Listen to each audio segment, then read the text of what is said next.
What is the first thing that comes to mind as you begin to perform a ceremony?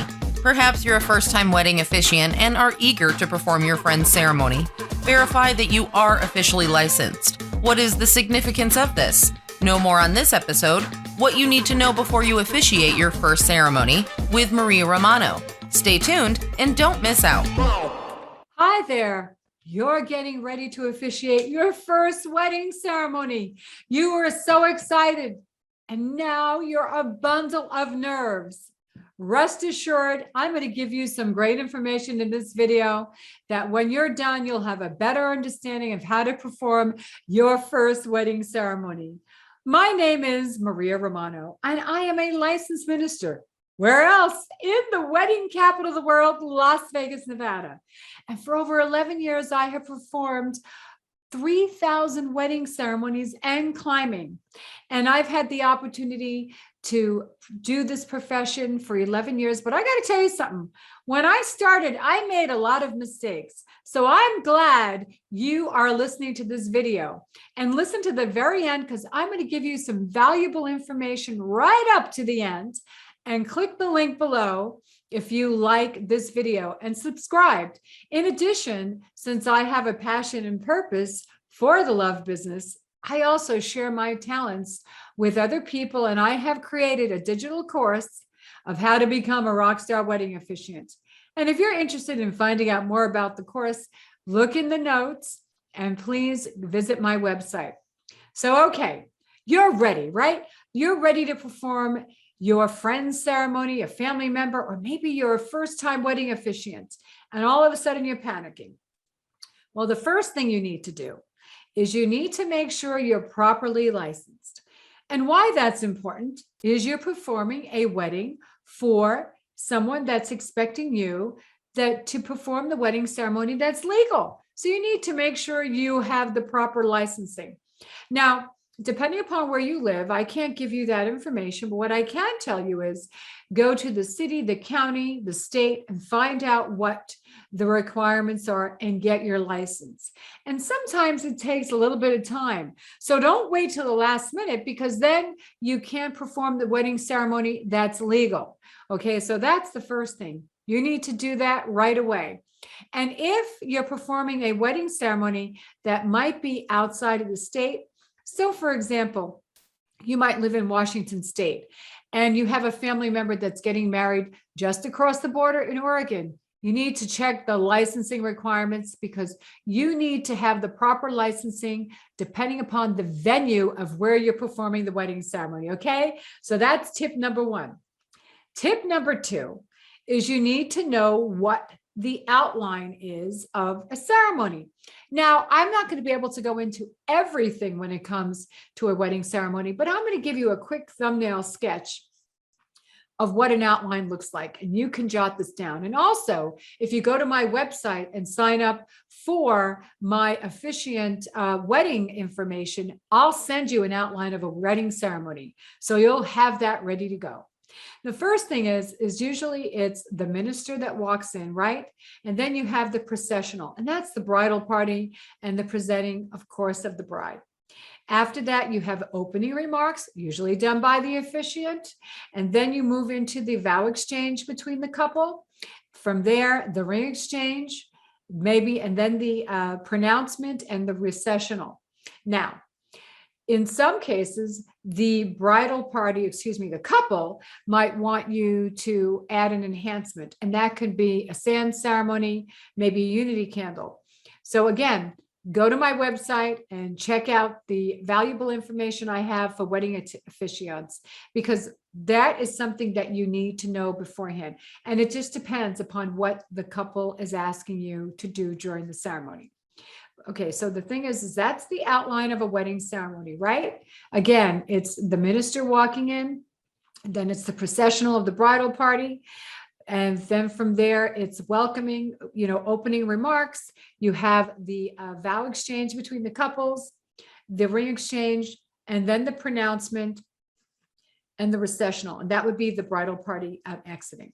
All right, so that's your thumbnail sketch. The third tip is If you are performing a wedding ceremony for maybe somebody for the first time, maybe you're a new officiant and you're not too sure how to pronounce the person's name or both parties, make sure you write it down phonetically.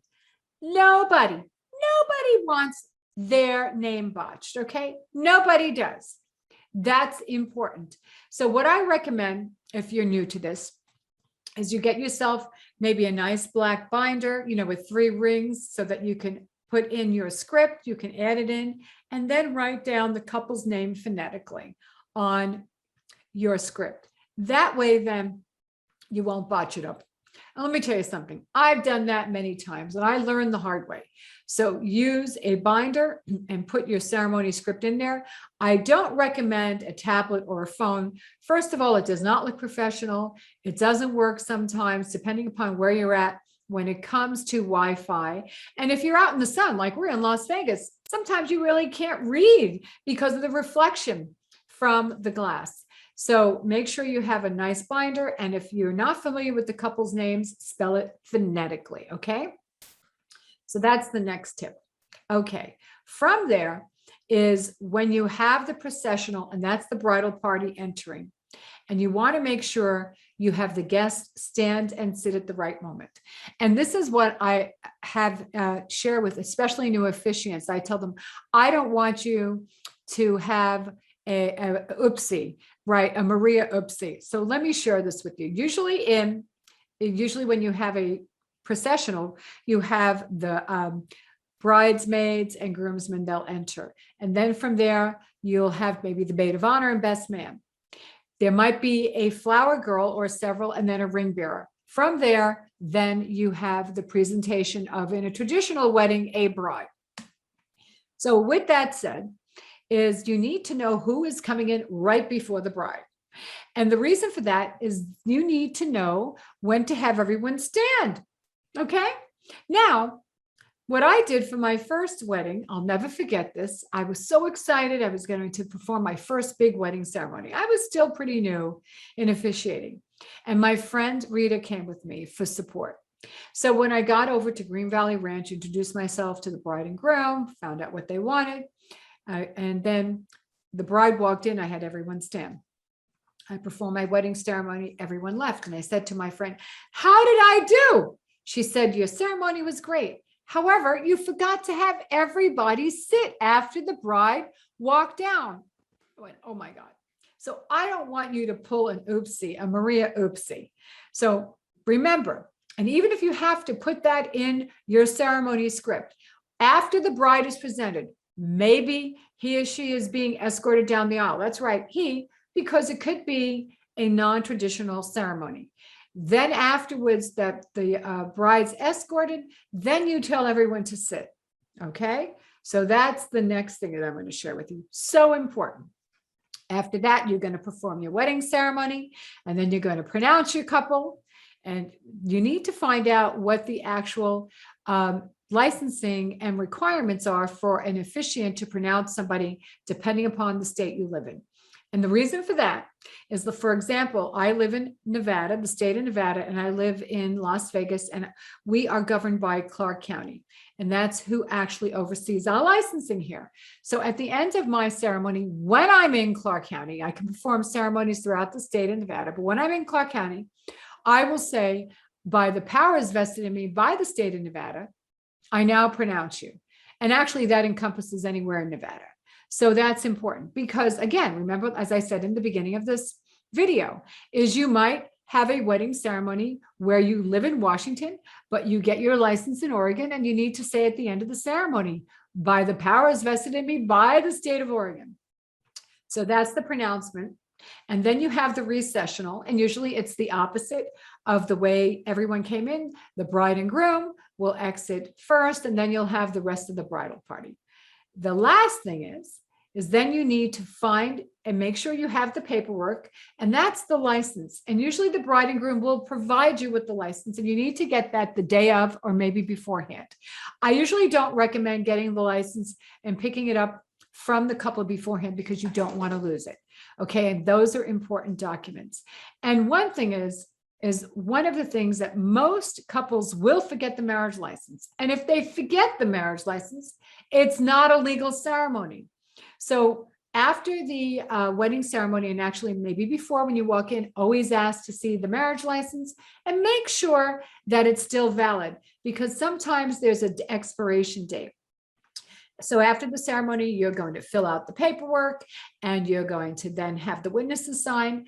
Everybody is then going to go their merry way. You're going to provide the couple with their keepsake copy, and you're going to take your portion and make sure that you file it in a timely manner. But the last thing I want to touch on is what I call a bonus portion of this video. The very last thing is you need to practice. And let me tell you why. And this is what I share with my officiant students. How you do anything is how you do everything in life. And this is a couple's special day. And there are no do-overs. There are no do-overs. So you need to practice. That's right. You need to take your script and you need to practice. You need to record yourself because you want to hear how you sound. It's a special day. You don't want to sound monotone. You don't want to sound somber. You want to make sure that there is variety and you have vocal variety, right? And that you're animated. This is important. Again, you can't ask the couple if something's omitted or you do something incorrectly to say, okay, everybody come back. All the guests, photography, videography, let's do this again. So make sure you rehearse. And again, if you want to learn how to officiate weddings just like a rock star, and this is something that you think you might be interested in learning how to do, please look at the show notes, click the link, go to my website and sign up. Sign up for my class or sign up for great wedding information. In the meantime, enjoy yourself, because you know what? I want you to love what you do, especially when your couples say, I do.